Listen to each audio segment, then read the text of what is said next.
but then I quite like them. So I just skip this. Calf sleeves is what we're going for. Expensive, you could argue probably not. They're about £35, maybe, about 250 dirhams. If you're getting them in race expos, they're probably more. But what you've got to ask yourself is, why are you buying them? Are you the person that's putting on these calf sleeves for all your races and events? Tom, can you flick? I'll do this every time I want you to flick. Perfect. So why are you buying them? Is it for your race, or are you wearing them for recovery? Next. Perfect. Yes. So 2015, I looked at a study that studied or analyzed 32 different studies. They looked at physiological, so how your body functions, psychological, so how your brain functions, and then biomechanical, how your body moves. And they looked at before, during, after running, and the effect that calf sleeves has on this. Next. So there was no statistical effect on running performance, or running time, if you like, in your half marathon, marathon, 15K trail, 5K trail, 10K, and 400-meter sprint. No statistical change in the mean time. Next one, Tom. There was no effect in your oxygen uptake. There was no effect on your blood lactate concentrations. There was no effect on your heart rate, cardiac output, which is the blood that's pumped around your whole circulatory system in 1 minute.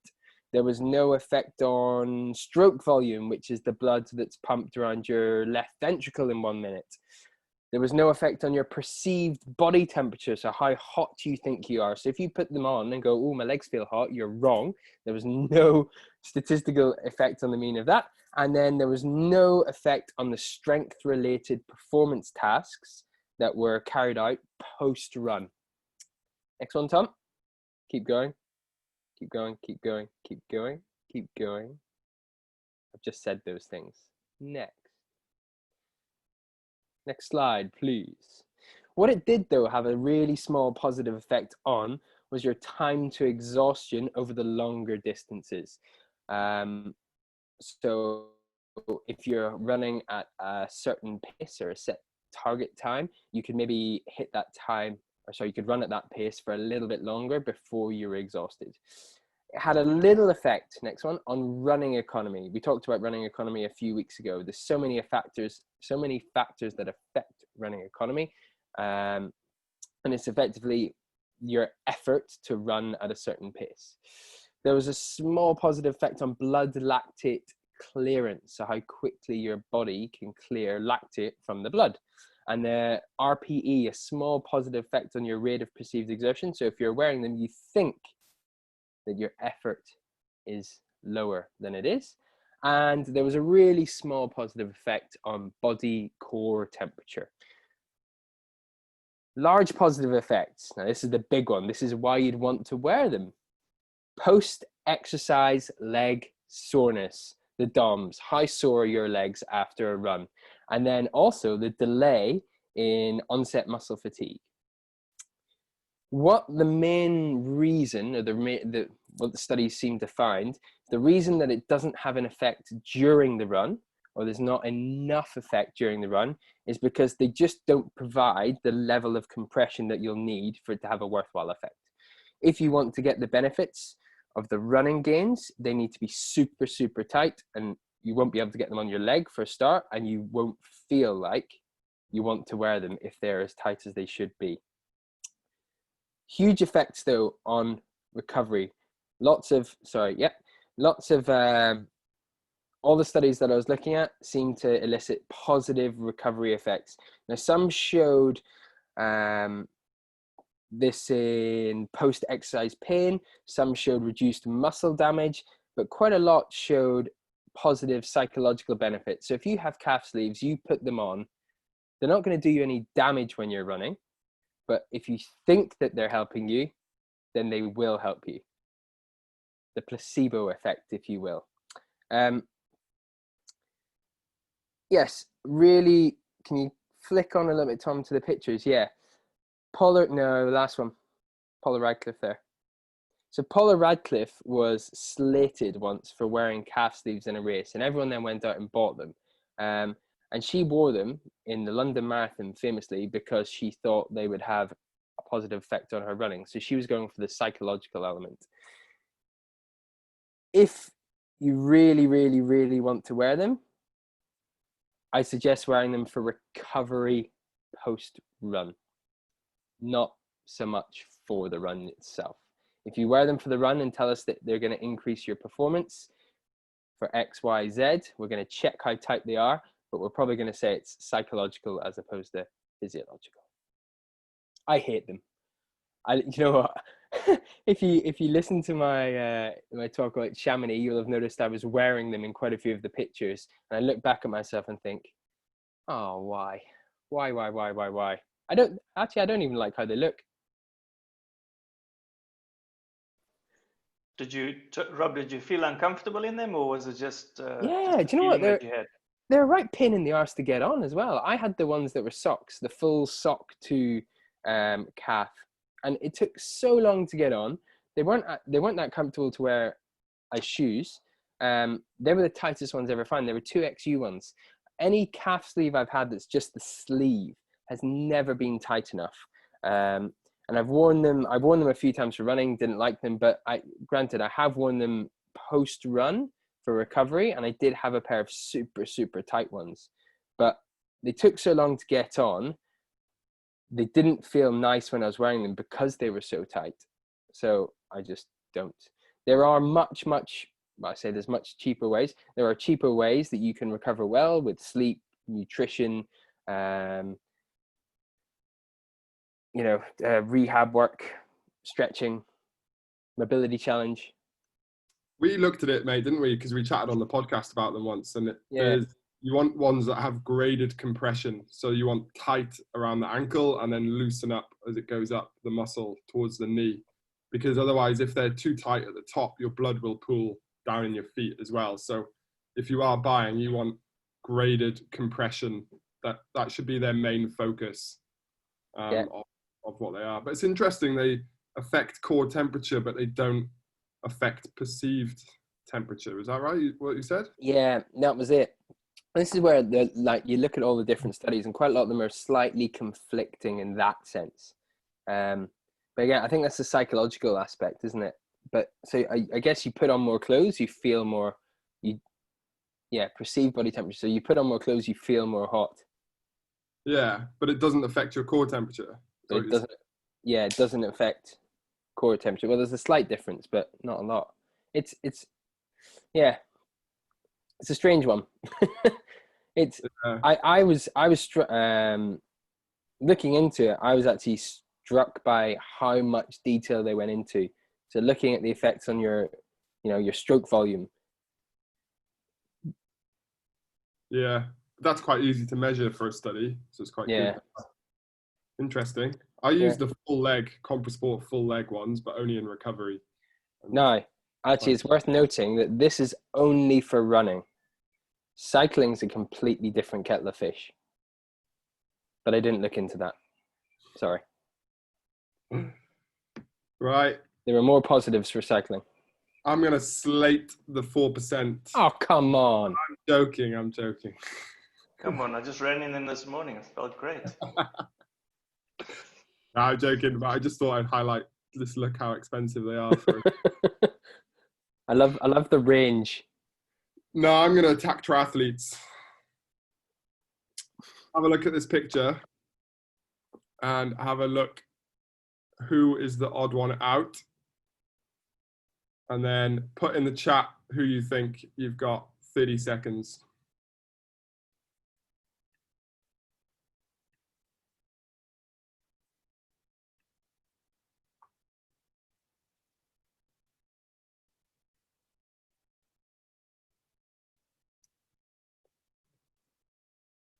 $15 left.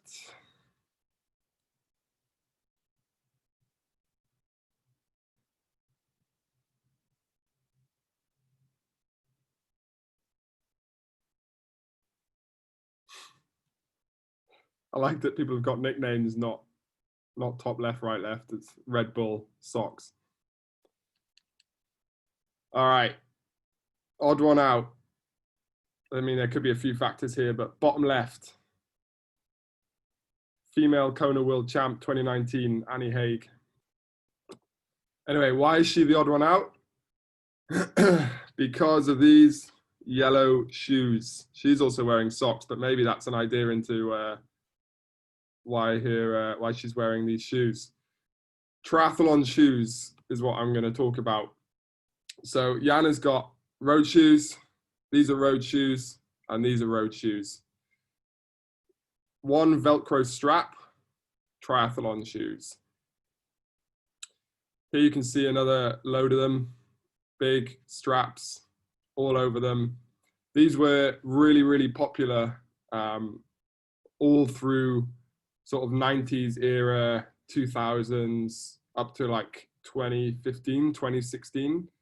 And I always used to deal with people who were getting foot pain from their triathlon shoes. And it always used to interest me why that was and why people were trying to gain 10, 15, 20 seconds in an Ironman due to and then lose whatever, minute, 2 minute, 3 minute, 4 minutes because they had to stop to change or take their foot out of their shoe to get blood flow back into it, or maybe they're losing power transfer from the bike. And then also they'd always train in their road shoes, but then race in a completely different pair of triathlon shoes.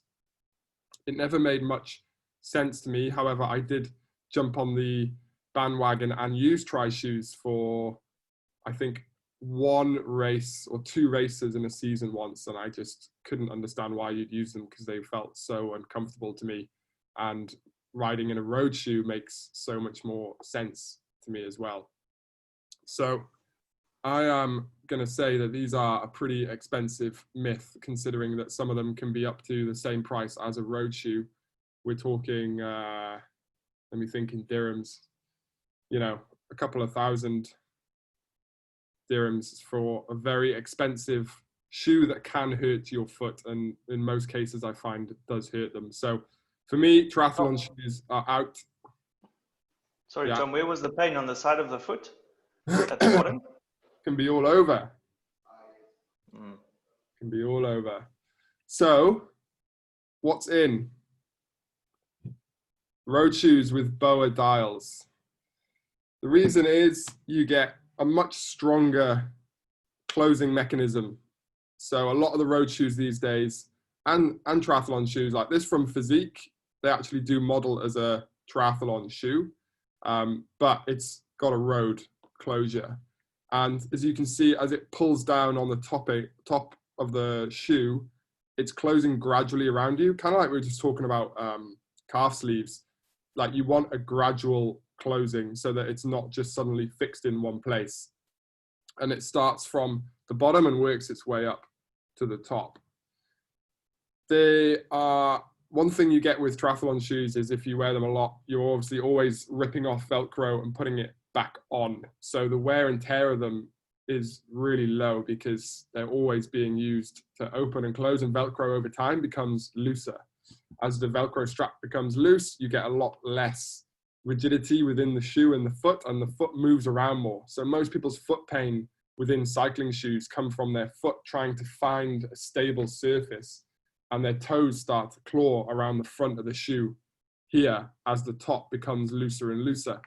You might see sometimes, or you might do it yourself before you get to a hill or before you do a hard effort on the bike, you might just twist your shoes and make them a little bit tighter so that your foot stays in the shoe for a little bit more solid. This is with a BOA dial, you tend to not have to do that as much. The earlier releases came loose. You had to do it fairly often, but now they're pretty good. If you know triathlon shoes or you wear a triathlon shoe, you'll know that you're constantly opening up and closing that Velcro strap, or some of them have the ratchets on road shoes as well, and you're always trying to do that. So my argument there is from a road shoe perspective that your comfort and your power to pedal transfer is so much better thanks to the closing system that you see on this shoe here. I actually looked at if it was faster to be in a triathlon shoe or not as well. And the very few YouTube studies that have done it all found it to be less than about 2 to 3 seconds of using, compared to using a tri-shoe to road shoe. So if you're jumping into road shoes, like with a flying mount, you might be 2 to 3 seconds less before you've done the shoe up fully, just because you've got 2 BOA dials to do. But if you're putting them on in transition and running to your bike and then mounting your bike, there's really very, very little difference. So also with the speed of closure, you're not really losing out on it at all. So I would say tri-shoes, they're best for races where 5 seconds or less matters. Have a think to yourself what that might look like. I think if you are maybe doing an Olympic event or a sprint, super sprint at an extremely high level where 5 seconds or less depends whether you're on the podium or not, or maybe have a gold medal around your neck, tri-shoes make sense. If you're using a road shoe or tri-shoe, so a tri-shoe with a BOA closing system will just have a little bit of a wider opening and maybe a hook on the heel, so you can pull it on a bit easier, or attach elastic bands around the hook to mount to your bike within transition. Then the closing, using that system, you'll perform better because your foot is in a better position within the shoe and giving you a better platform to put power down into the pedals. Less movement of the foot means less clawing of the toes and less pain. You'll retain comfort for longer. So certainly for like Ironman racing, 70.3, that sort of thing, then you're gonna absolutely be more comfortable in your road shoe if it's a correct fitting road shoe. And you are as fast as a tri-shoe if you practice. And it's something that I definitely practiced a lot before, was working out ways that I could use a road shoe within triathlon, and you can do it. We actually have a video somewhere, Skinny, don't we, that we need to put out of how I do that. And it is, for me, just as fast as being in a tri-shoe, if that's your main worry of buying a tri-shoe, or if someone in a shop is trying to sell you a tri-shoe, because most people have a road shoe for training and a tri-shoe for racing. It just doesn't make sense to me. So you then lose out on the 2-shoe cost as well. If you want to have a training shoe and a race shoe, I would just have 2 of the same model shoes and use one for training and one for racing, if that's your thinking around that way. So yeah, that's my expensive myth busted. Next up. I sort of wish you'd done Nike's, the old 4%ers, because I like to see. There's too much data for them, mate. So do I. I wish I'd seen that. Also, we need to go back. If you look at your picture, I think Yanni was cycling with an Evian bottle in his holder. Wasn't it? Totes aero. All right, so my topic was aero helmets for road cycling, and I suppose a little dip into the triathlete world. Massively popular. Big long tails, the big now short stubby tails, and is it kilometers an hour for free, or is it just a big mushroom on your head where you look like an idiot? So skip to the next slide. So aero drag, this like all came to head, I suppose, when you saw Mark Cavendish sprint across the line in 2011 in a skin suit and everything. What's he doing wearing a skin suit? And the whole team had skin suits. And then since then, aerodynamics has been taken on more and more of a play in biking world. So you look at the bikes, the little headset at the front is getting smaller, the front end's getting smaller, everything's angled towards that aero game. So you get people who maybe not ridden a bike before getting in these ridiculously aero positions and cutting off all sorts of nerves and power possibilities. So aero helmets, it's playing on drag. So what is drag? As you see our little guy here, he's in a wind tunnel. People love wind tunnels. Bike companies love wind tunnels, and the scientists love wind tunnels. So it's the resistance or force that acts against a person or a thing when cycling. That's drag in terms of how it affects cycling. 80% of this is to do, 80% of the rolling resistance is to do with drag. So when you're on your bike going over, say, 30k an hour, it's quite a significant factor.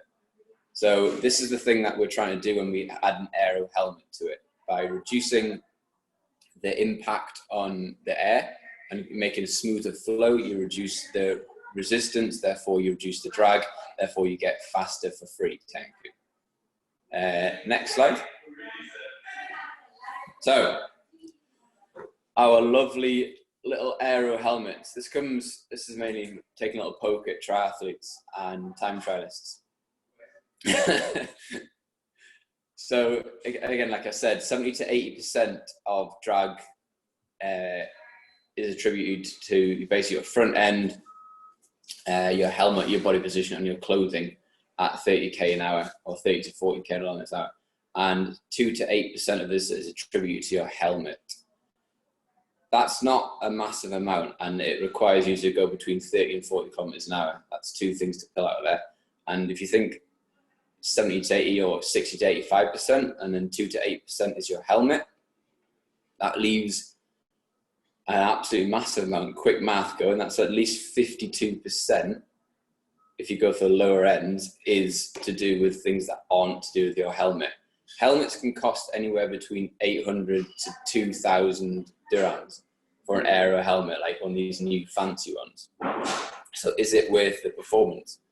They do make a difference, but they rely on a couple of things. They are tested in a wind tunnel. So that is a perfect condition, totally controllable, doesn't have crosswinds, doesn't have heat, which are the things I'm going to come on to where they actually do affect your performance. So old mate there at the top in his green top has got his lovely long helmet on, looking down at his bike monitor to see if he's putting out the right power or speed. This happens. How many times do you look at your bike monitor when you're on the bike out on Al Qudra, for example, or check your phone because it's buzzing off in your ear or something like that? This pretty much nullifies the aerodynamic benefits you've gained for the last 10 minutes. So the constant shifting in the position and the position you take within a cycling, like a time trial or just a normal biking position, has a massive influence. And these wind tunnel experiments rely on the fact that you are constantly held, basically tucked in and don't move. And this just isn't cycling, right? So a lot of the claimed benefits are nullified when you figure the fact that most of us aren't professional cyclists and can't hold a ridiculous aero position for like an hour for 40k time trial. Old mate down below with his little his cardboard hat, that's just for fun. But if he had an aero helmet, if that genuinely was an aero helmet, look how upright he's sitting. It's ridiculous. So you buy an aero helmet, you spend 2,000 dirhams on a helmet, and then you sit upright, and your frontal area, so the bit that gets hit by the wind, is basically like a mast. We're trying to be as streamlined as possible and try and make the front end as small as it can be. So there's no point in getting an aero helmet, if you can't get into a decent aero position and put down the watts that you maybe would do. Next slidey. Yeah, so it's, my photo didn't change at the top. Down below, the guy in the blue in the old bear, he's a lovely example of sitting stark upright. There has been a bit of a trend towards it, but he's got his lovely Rudy helmet and he's getting absolutely none of that benefit because he's just essentially, you know, when you're a kid and you have a coat on and it's really windy and you put it up, that's essentially what he's doing. He's got aero socks on as well, mate. It's ridiculous. A couple of issues with it. So the bike position, that's the first and foremost, I think. I put that third, but I don't know why. If you can't get into aero position, then there's no point in getting an aero hat. The benefits don't outweigh the cost input. Overheating. So a lot of these aero helmets, as you can see, all the vents are closed off. So what happens then, especially in hot places, unless you live in like Norway in winter, you're going to start boiling. There's been a lot of experiments that have shown that with the lack of ventilation, overheating is a massive issue, and then also a performance detractor. What if it's windy? So these wind tunnel experiments have the wind coming directly from the front at the person consistently. But what they don't have, it's coming from the side, it's coming from behind, it's coming from a little bit of an angle. So if you've got a long-tailed aero helmet or even a short tail, there isn't a lot going that says, if it's coming from the side, you're a sail again. If it's coming from like a little bit of an angle, the benefits, that 1-2% that is claimed and is often seen, is nullified. So again, it doesn't have an effect. And then changing head position, like the guy at the top again. So up and down, wiggling around your bike, getting comfy. These things, they just sort of nullify it. So when you're looking at aero gains, you want to be looking at firstly your position on the bike. I think it's the most important thing.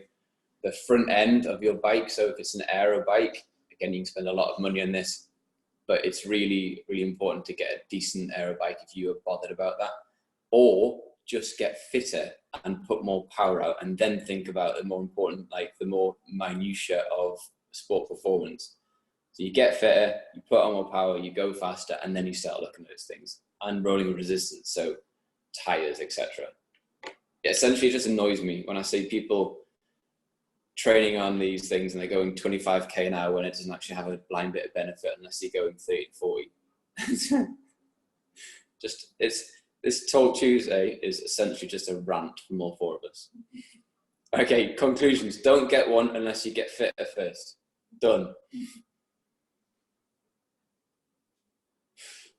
Solid. Couldn't agree more. What about for running? Are they good for running, mate? Fantastic. If you want to keep going after transition, no worries. You can store all your nutrition in the pointy bit of your helmet. Some people wear them the wrong way around. That's also quite good. Oh, that's so lovely to see. Yeah, it's beautiful. You got a tailwind, that's good, right? Oh no, that's worse, isn't it? If you're looking down at your stem and then you've got to point your hat, then it can be like a sail if you've got a tailwind. That's all right. It needs to be a 41 kilometer an hour tailwind though to get any benefit. Yeah. It's the speeds at which you've got to go to feel the benefit. Like most of the tests have been done on pros. So it's between like 40 to 50k an hour on a 40k time trial, sometimes even more. So yeah, God, that makes such a benefit. But you take it down to us lot, or me particularly, who can barely turn out 30k an hour, and you've got yourself an issue. All right, GC. Okay, so I decided to, obviously I went for OCR. With OCR, there isn't that many things that you can buy with regards to kit. Like you have trail, really all you actually need is some comfortable running shorts and some trail shoes, pretty much it. And ideally some socks if you don't want blisters. But a common thing that I see a lot of, and I've been guilty of it myself, is as soon as I decide that I'm doing a Spartan race, is I go and buy myself, or everyone goes and buys themselves some gloves. So Tom, if you just go over to the next slide. So these are actually the gloves that I bought myself when I first started OCR. So the ones on the right, the bigger ones. Decided to buy them because everyone thinks because you're swinging across obstacles that gloves will actually help your grip. So you can argue that they will help your grip. I think, like Tom said, Rob Jones said, with calf sleeves, it's more mental. You think that they're helping, but scientifically they're actually not. You can see the ones on the left, the smaller ones, they're actually, we would call them like a calluses guard. You see them a lot in CrossFit. I know that Jamal, I think he's watching, but I remember Jamal came to a class and he had some calluses guards when he was doing dead hangs. He'll remember it very well because he was the only person doing them and he seemed to hang forever. But they can help to a certain extent with like not hurting your hands, but actually helping you grip. They don't seem to help. I can't find any studies to say that gloves do or don't help, but one thing, if you flick over the slide, Tom, one thing that's just me. So that's me back in Edinburgh in the UK. And you can see I've actually got those gloves on there. So one grip obstacle on the right called the twister. I've got them on. And then there's a one where I just farmers carry on the left. But I didn't really notice any difference, but mentally I thought they were helping me. If you go again to the next slide, Tom. So one thing I found, you've probably all seen this, especially you swimmers out there, that when your hands go wrinkly when they've been in the water, so you're sat in the bath for a long time. So I just wrote there that basically the studies that I found that there are some scientists in the past that did some tests and they found that the reason that your fingertips will actually go wrinkly when they're in water or holding objects water is actually to help your grip. So when we're doing an obstacle race, and a lot of obstacle races will put you through water, and if you're sweating a lot and you've got sweat on your hands, they will go wrinkly like this picture. So actually, genetically, we are designed to get better grip without gloves when our hands are wet. So my athletes that come on board, I will always advise them, if you feel like you do need gloves, mentally get them if they're going to help. They can help with pain, but ideally we try to train without them. Now, if anyone comes, I would tell them, if you really feel like you need gloves, yeah, get yourself some, but we're going to work to moving away from gloves. I really don't find them helpful. And actually when wet, they can become more slippery than your hands. So what I will often advise people to do instead of getting gloves, especially when we're doing an obstacle race like outdoors, is when your hands are sweaty, you can just pop your hands in some like dirt on the ground, like some, especially out here, plenty of dust and dirt, sand. Just put some light sand on your hands, rub it together. I've done it loads of times myself before a grip obstacle, and that will dry your hands out enough. And then your hands, if they've been wet for a long time, they're already wrinkly. And then when you go onto an obstacle and you grip them, the wrinkles in your fingers actually work like tread in a tire, where they squeeze the water out of a tire. It's exactly the same sort of thing in your fingertips, so you will actually get better grip.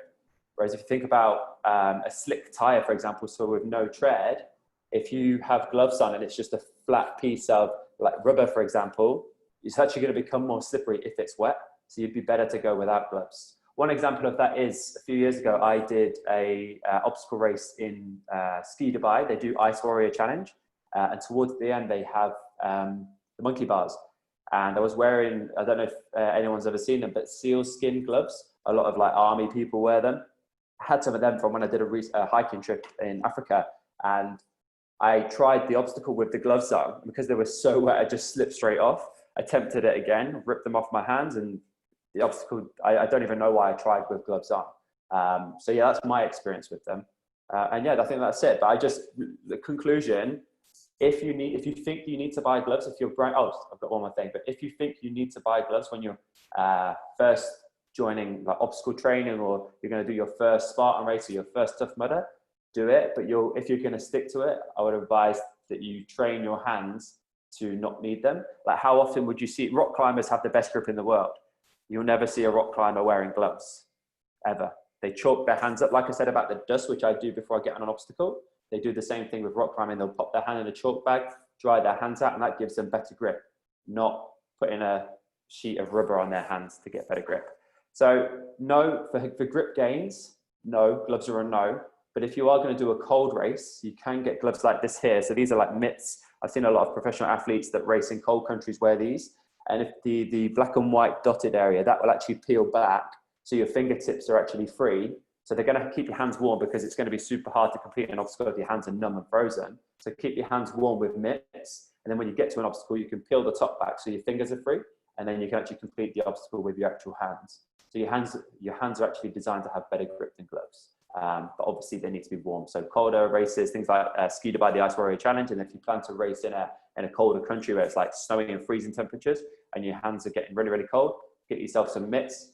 But this isn't really an expensive myth, because in obstacle racing and trail running, if you went to ultra, then you can get expensive hydration packs and things. But in obstacle racing, the most expensive thing you would probably buy is a pair of trail shoes. I would say save the money on gloves, for buying gloves, and buy a better pair of trail shoes. That's my best advice. That's it for me.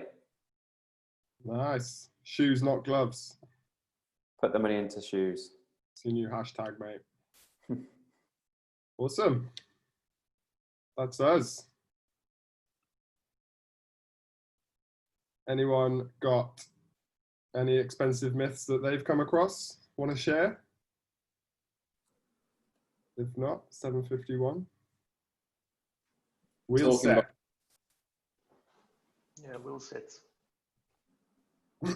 Yeah, I wouldn't say that was a myth. Like, wheel sets are pretty proven to be aerodynamic even at lower speeds, and the reason you'd have a shallower rim on the front than the back is because you have less weight on the front of the bike. So if there is a crosswind, if you have an 808 on the front, you're likely to get blown with that wind because there's less weight down on it, whereas on the back, obviously your weight is carried through the rear wheel. So you can have a deeper rim on the back because you can keep it steadier and it's less likely to get blown across in a crosswind. True story. And George has answered the question that you do need gloves at base camp. When it's cold.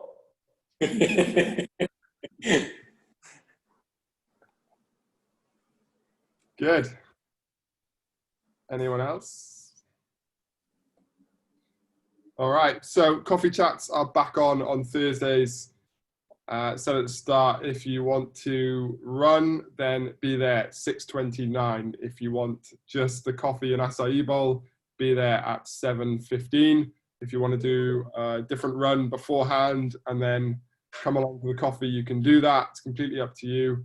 And we will figure out a way of keeping you guys who can't make it involved as well. Just to say, the curfew is still on about driving, so that's why we're not doing it at the original time of 6. You've got half an hour to drive and get there if you live half an hour away. So that's why we can't do it any earlier. But you're more than welcome to do your run earlier and then come along afterwards to the chat at the normal time that we do these. Lads, anything else? In terms of expensive myths, It's general life, mate. You can have a chat if you want. Garmin outright, Garmin mounts. That's all I've got to say. Turns me head in. Carbon Garmin mounts. Yeah, just upgrade run or those special chains Steve Cummings had that costs like I think 300 quid a chain and it lasts for 400 kilometers.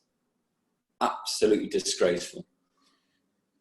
Saves you like 5%, yeah, but it lasts for 400k or 500k maybe. You could do that in one ride. Tom Walker does that regularly in a 6 hour. Not these days, mate. Yeah, 400 chain. I am a little bit upset. I am a little bit upset that Tom didn't have a rant about 4%. Yeah, I was looking forward to it. I had me coffee and everything, and popcorn a lot. I'm still waiting for my sponsorship deal to come through. I'm not off on them yet. I think that would be a rant more about people's running technique than the shoes themselves. I was going to say that. It's not really a myth, is it? No, the shoes work if you can run, but most people can't run. Most people can't run. That's why we've got the Start to Run program. That's exactly it. That's an expensive myth.